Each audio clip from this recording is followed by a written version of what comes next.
Shalom Bapak Ibu Saudara-saudara sekalian. Kita berjumpa kembali dalam acara Manarema hari ini. Tentu ada sukacita dalam hati kita, tentu ada damai sejahtera dalam hati kita untuk kita terus giat untuk belajar dan belajar firman Tuhan. Tidak ada ruginya kita belajar firman Tuhan dan mengisi hati kita dengan firman Tuhan, sehingga hidup kita boleh penuh dengan firman. Dan itu akan berguna dalam kehidupan kita, karena firman itu akan menjadi pedoman untuk kita boleh berjalan dalam kehidupan kita supaya sesuai dengan kebenaran firman Tuhan. Mari kita buka acara Manarema hari ini dengan doa terlebih dahulu. Terima kasih Tuhan kalau kami boleh berjumpa kembali di dalam acara Manarema hari ini. Kami boleh belajar firman Tuhan karena kami haus akan firman-Mu Tuhan. Kami tahu betapa pentingnya firman-Mu di dalam memimpin kehidupan kami. Terpujilah nama-Mu di dalam nama Tuhan Yesus Kristus. Haleluya. Amin. Shalom Bapak Ibu Saudara-saudara sekalian. Kita akan membahas dengan satu topik, yaitu servant leadership atau kepemimpinan hamba. Servant leadership atau kepemimpinan hamba. Nah, servant leadership atau kepemimpinan hamba itu merupakan suatu konsep kepemimpinan daripada Yesus Kristus sendiri. Konsep kepemimpinan hamba ini merupakan suatu konsep yang alkitabiah. Karena firman Tuhan menghendaki supaya kita menjalankan kepemimpinan hamba. Ada beberapa bukti yang akan kita gali supaya kita tahu bahwa konsep kepemimpinan hamba itu adalah kepemimpinan alkitabiah sesuai dengan Alkitab, sesuai dengan teladan yang diberikan oleh Tuhan Yesus Kristus. Nah, saudara sekalian, bukti yang pertama di situ dikatakan bahwa Yesus memperkenalkan kepemimpinan hamba. Yesus datang bukan untuk dilayani, melainkan untuk melayani dan untuk memberikan nyawanya. Jadi perhatikan baik-baik. Yesus datang untuk melayani dan untuk memberikan. Jadi pelayanan bukan bertujuan menerima sesuatu untuk kepentingan diri kita, melainkan memberikan sesuatu untuk orang yang kita layani. Jadi kita memberikan pelayanan atau melayani, bukan ingin dilayani. Di dalam Markus pasal yang ke-10 ayat 43 sampai 45 mengatakan demikian. Tidaklah demikian di antara kamu, barang siapa ingin menjadi besar di antara kamu, hendaklah ia menjadi pelayanmu. Dan barang siapa ingin menjadi yang terkemuka di antara kamu, hendaklah ia menjadi hamba untuk semuanya. Karena anak manusia juga datang bukan untuk dilayani, melainkan untuk melayani, dan untuk memberikan nyawanya menjadi tebusan bagi banyak orang. Nah, itulah bukti yang pertama bahwa konsep kepemimpinan hamba itu merupakan konsep yang alkitabiah.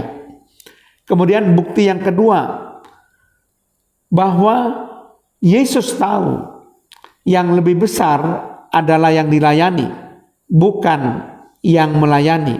Tetapi di sini Yesus memberikan teladan. Di dalam pelayanannya, Yesus tidak mengambil kedudukan sebagai tuan yang dilayani, tetapi dia menempatkan dirinya di tengah-tengah para murid-muridnya itu sebagai pelayan. Jadi Yesus sangat menekankan tentang kepemimpinan hamba atau kepemimpinan pelayan. Ini sangat jelas sekali terdapat dalam Lukas pasal yang ke-22 ayat yang ke-27. Di situ dikatakan, sebab siapakah yang lebih besar yang duduk makan atau yang melayani? Bukankah dia yang duduk makan? Tetapi perhatikan di sini, apa yang dilakukan Yesus? Tetapi aku ada di tengah-tengah kamu sebagai pelayan. Bukan sebagai tuan yang dilayani, tapi sebagai pelayan yang melayani. Itu sebagai tanda bahwa Yesus memperkenalkan konsep kepemimpinan hamba. Nah, bukti yang ketiga, Yesus mengatakan bahwa kita tidak boleh seperti para pemimpin-pemimpin yang memimpin dengan tangan besi atau dengan kekerasan, artinya menjalankan kekuasaan dengan kekerasan.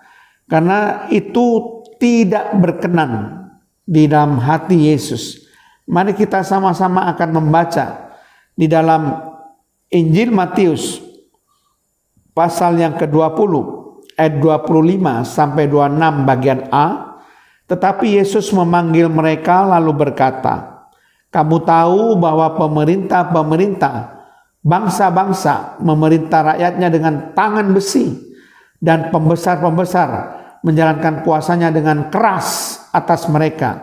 Ayat 26a, tidaklah demikian di antara kamu. Berarti kita berbeda dengan kepemimpinan dunia yang mengandalkan tangan besi, mengandalkan kekerasan, mengandalkan kekuasaan. Tetapi Yesus katakan di sini dengan sangat jelas bahwa kita tidak boleh menjalankan kepemimpinan dunia ini. Kepemimpinan kita berbeda, karena kepemimpinan kita adalah kepemimpinan hamba sesuai dengan apa yang Alkitab ajarkan. Nah, bukti yang keempat, dengan sangat jelas di sini Yesus memberikan contoh bagaimana dia menempatkan dirinya betul-betul sebagai hamba. Bahkan sampai mati di kayu salib, dia juga menempatkan dirinya sebagai hamba. Kita akan membaca Filipi pasal yang kedua. Filipi pasal yang kedua ayat 6 sampai 8 dikatakan demikian.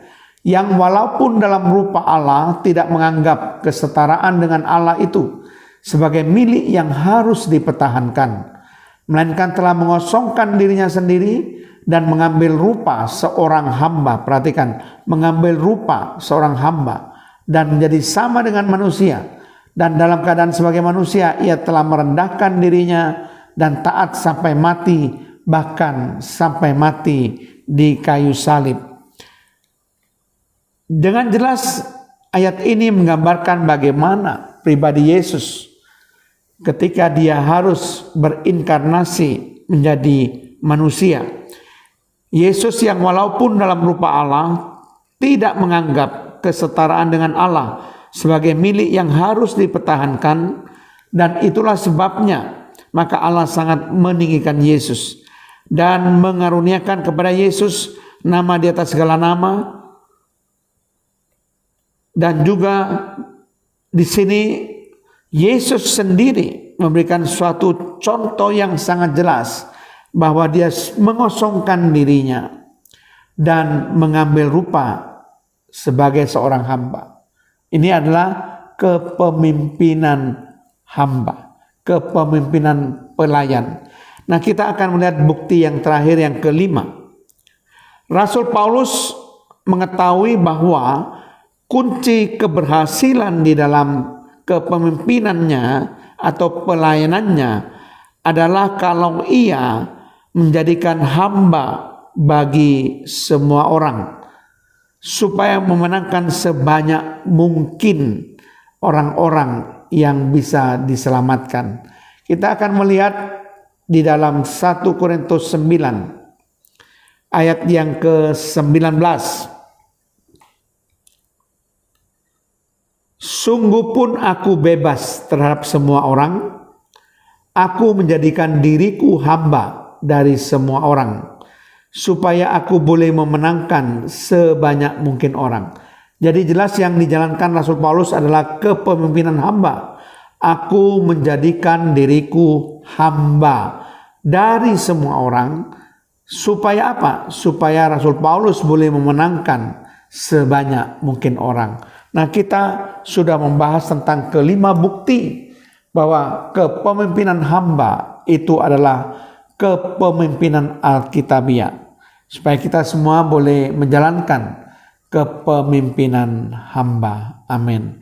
Terima kasih Tuhan, kalau kami belajar tentang kepemimpinan hamba, kami sadar bahwa kami tidak menjalankan kepemimpinan dunia, di mana mereka mengandalkan kekuasaan, mereka mengandalkan kekerasan, mereka juga menggunakan tangan besi Tuhan.